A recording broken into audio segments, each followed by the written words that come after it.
It's your boy NBKZL. I'm back with a special episode of Allegation. This one is the podcast where we basically focus on diversity and giving people that don't have notoriety. Today I'm here with a special guy, y'all. Introduce yourself to the people, man. Yo, it's the one, the only, the man, the myth, the legend, the real Naru. Friendly neighborhood cultivator, botanist / horticulturist. I specialize in growing, whether that's discords, people, plants. I adapt to make things better. So, what started you in this field, first off, tell them where you from.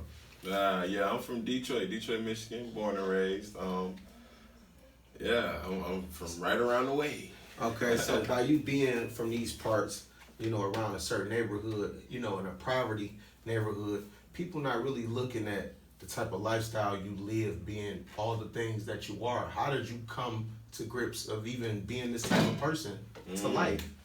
It was really the connection to the past, because a wise old lady once said, "You don't know where you're going till you know where you've been," and so that led me to look deeply into what it was that we've been through and understand, like, based on that. For example, if I spend my whole life trying to build a house physically by my hands, and then my kids come, and my kids don't help to build that house, my work is for nothing. And so it's like, I look back at what they did, it's like, if we don't take off from there, it was for nothing. Okay, a lot of people may say, like, because I hear it all the time. Most of the confusion come from in our neighborhood, because you got certain people that's Muslims, certain people, but majority grow up Christians. So they would look at something around your neck as far as those crystals and, Oh, yeah. Can you explain to them what crystals are used for? Because some may say it's voodoo. Yeah, right. Oh, man. So it's been a long line of deception going on. And if I can trick you into not using what's good for you, something that I use, then I'll have it more. And so essentially, we learned through science, and don't take this no way, but science is just a direct description of an experience. If I drop this lighter and I write down, when I dropped the lighter, it fell to the ground and made a noise, that is science, okay? And so when we have extra variables, that's where the differences come in. But where these stones come from, these gems, most of them are PEGs, which means if you put them under pressure, they're able to create their own heat. Therefore, they have their own vibrational resonance, which means they're alive by default. Well, technically, by science, it's not alive unless it eats or defecates. So what's the difference between science and religion? Religion is not based on fact. It's loosely based on experiences and hearsay. And so when I say religion, I don't mean the biblical text. I mean the people acting out the religion. Because if the quote-unquote, for example, if the Christian Bible says, "Come as you are not to be judged." You're right. Who am I to judge you as a Christian practicing it? Absolutely. You feel me? But if I can't even ask myself that, I've not even read or studied my own work. Right. But the Bible, it also does say, "Study to show thyself approved." I believe that it's 33%, and everything we read is the truth, just depending on how we look at it. Because we create our own reality, just by what we think. So I think it's more psychological warfare going on. It's all in the head rather than what you see. So I think it's more psychological warfare going on than anything. And we are our biggest enemy. What you got going on as far as music? Man, it's funny you say that. I was actually going to hide that. A lot of people don't know. By me being from Detroit, a lot of my friends, family, and anybody who know me usually... Tell the truth, I do miss you like late marriage, but I got bricks in the baby carriage. While outside, walking to the desperate races, destinations. What do you see when you look in the mirror? You walk on water, but I swim through the land. So damn, she reduced my woes. Have I succumbed to the flesh, my nigga? A lot of people don't know. By me being from Detroit, a lot of my friends, family, and anybody who know me usually expect to hear like a Detroit sound, right? Something that sound like Rio, Cash Kid, fucking Big Sean, something that sounds like somebody from Detroit. But when they hear my music, they don't even realize it's me. They don't even pinpoint where I'm from, let alone realize it's me. Right. And so I realized that, who said we had to rap? Who the fuck said we had to rap? You're free to say what you want to say loosely. You see, if rap, a platinum hit in rap is worth 5 to 8 million. 1 to 8 million, technically, depending on your splits. If a country hit, the same views is 130 million. Yeah, but some people may say watching this that who's gonna accept you in a country lane and you're from a different neighborhood. They may put that stigma on you, like, who is this guy? I want it because all when it comes to music, all publicity is good publicity. So could you look at the camera and tell them where they can find your music at? You can find me on all platforms, or actually, yeah, on all platforms. The Real Naru, TheReal._.NERUE. It's gonna be like a cowboy on Instagram.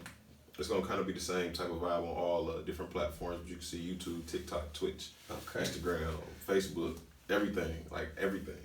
Y'all go tap in with them right now. Look, so I heard you brought a couple interesting pieces today, and I wanted you to explain what you brought today for the people. All right, so you know what they say: niggas don't like to read. Want to hide from a nigga, put in the books. I happen to be one of them niggas that like to read. Okay, but I often found solace in books. Books were able to give me the same comfort and knowledge that my grandparents did, and so once I lost one of the biggest factors in my life, books became what I tried to use to fill the void. And so instead of facing how I felt, I just learned as much as I could. I ignored how I felt and used those feelings and emotions as fuel to drive me through all the different books and different understandings. So you believe that you going to these books was a getaway from your trauma? A getaway from life, period, whether it was good or bad, because there was some books that would teach me bad shit. Right. But it would only be bad because I wasn't willing to do the work. So I was like, oh no, this some extra shit. This something I got to do for 30 days before I can see any results. Let me find something I can do today, right now. Yeah. So we look for instant gratification. Facts. Us as people, period. That's a human thing. We're humans at the end of the day. And the reality is, until we understand in thorough what it is to be a human, or what it is to learn your first car. So what's this book we got here? Until we learn that, we just lost. Yeah. This book right here, Transition in Power, or Let RIP. the people see it. This book right here is called African Holistic Health, recommended by Baba D. Gregory. It's kind of old because I've had it for 10 plus years, but. Okay, and what is this book based on? Like, that book is based on the difference in European health and African health. When we look at Western society, the hospitals are created to heal sick white people, not black people. We are the minority. Therefore, everything here is for the minority, for the majority, not the minority. Not the minority. You feel me? And so with that being said, how we heal ourselves has been understood and found out since the beginning of time almost. And so we look at what the people use back in Africa, right? The different herbs they use and what they're good for. And then we look at what the Native Americans use here, because it's not like that knowledge of the earth and its ability to heal was unknown to the people. It was known to all people. It just was moved out. So we talking natural resource rather than opioid.